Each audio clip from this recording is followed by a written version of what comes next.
Tonight from the Man Cave, I thought we'd do something a little bit different. I'd answer your questions. A lot of them have come in the last 24 hours, and a lot of them are about the same. So I took the top three, and we'll deal with them. First one comes to us from Jack in Fitchburg, which is, by the way, listening to us on the Zone in Madison every day at 106.7 FM and 1670 AM. He says, are you worried about Aaron Rodgers' calf muscle?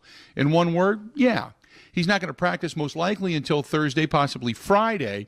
And how are you going to get that thing loose in 16-degree weather with wind chills around the single digits? It's going to be very tough, and it's going to be very incumbent upon the offensive line to keep him protected. Now, since the 8th game of the season, the Packers' offensive line has been one of the best at keeping Aaron Rodgers clean, but we all know he creates off of the run and throw, and he's so good at that. Number two comes to us from Rob, listening to us in Green Bay on 1440 WNFL there, and also 92.1, their new FM station. He says, if the Packers lose, would you consider firing McCarthy and or Thompson?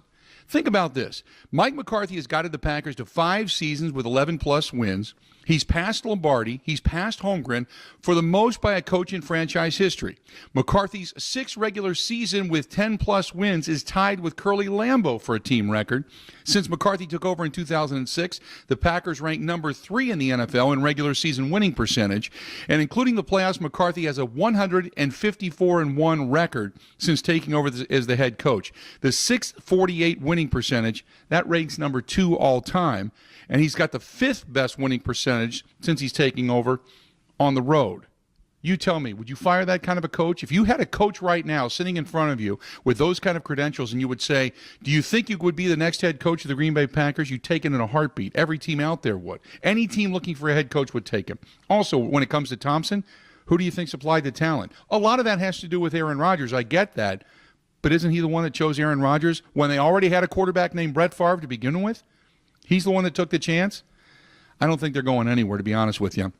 And this one is from Kathy, who listens to us every day in Norman, Oklahoma, on TuneIn Radio and Stitcher Radio. Says, are you worried about the refs giving the game to the Cowboys? My answer to that is no. Here's a couple of reasons why. First of all, we have instant replay. We have every play scrutinized. The refs aren't out there to get it wrong. If anything, they've been some of the best. We've seen some of the best officiating probably since the NFL was instituted. And you've got guys like Mike Carey, Mike Pereira.